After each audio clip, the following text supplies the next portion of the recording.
আমি আপনাকে প্রথমত বলি, এই আইন শৃঙ্খলা মানে ওই ধুলিয়ান, শামশেরগঞ্জ, মোথাবাড়ি, বেলডাঙ্গা মডেলের কথা বলছেন সম্ভবত।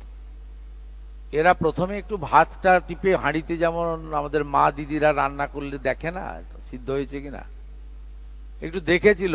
আসানসোলে একটা ফাঁড়িতে হামলা করে আর পার্ক সার্কাসে কিছু পুলিশকে ঢিল মেরে, আমার মনে হয় তারপর থেকে আর কিছু দেখতে পাচ্ছেন না আপনারা, না পাবেনও না, বিশ্বাস রাখুন। আর যদি করে, আমার থেকে কোনো খারাপ মুখ্যমন্ত্রী ওরা দেখতে পাবে না। ঈশানদেব চ্যাটার্জি, আনন্দবাজার অনলাইন।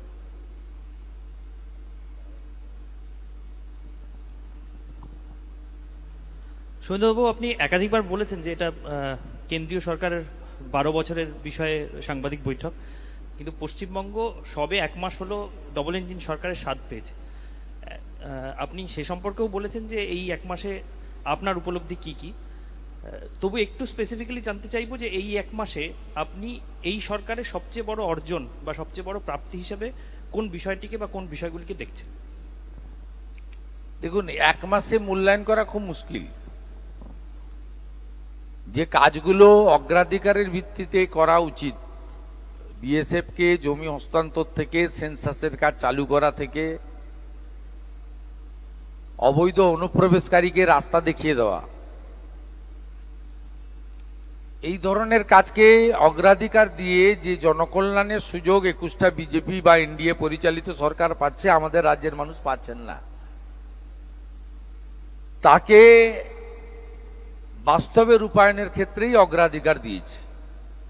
আমি আমার নেতৃত্বে পরিচালনাধীন বিজেপি সরকারের মূল্যায়ন এই 32-34 দিনে আমার পক্ষে করা সম্ভব না।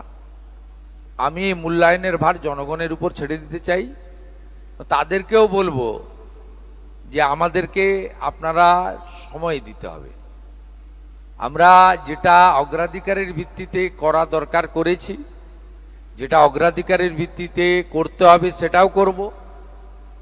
এবং এই সরকারের মূল্যায়ন 2007 31 মার্চ অর্থবর্ষ শেষ হওয়ার পরে যদি সবগুলো প্যারামিটার মূল্যায়ন করেন, যে প্যারামিটারের মধ্যে প্রথমত রাজ্যের অর্থনৈতিক বিকাশ এবং শ্রীবৃদ্ধি, রাজ্যের রাজস্ব আদায় বৃদ্ধি করা, রাজ্যে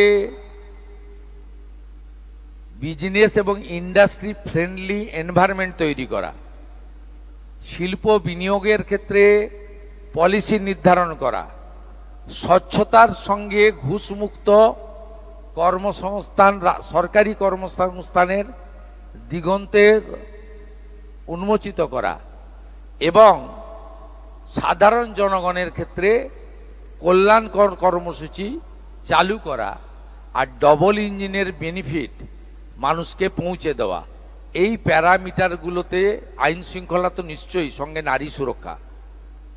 আপনি যদি মূল্যায়ন আগামী অর্থবর্ষের পরে করেন, তাহলে আপনি বুঝতে পারবেন যে এই সরকার শুধুমাত্র দল, পতাকা, ব্যক্তি, মুখ, নামের পরিবর্তন ঘটিয়েছে, শুধু তাই নয়, ব্যবস্থার এবং স্বাদেরও পরিবর্তন ঘটে গেছে।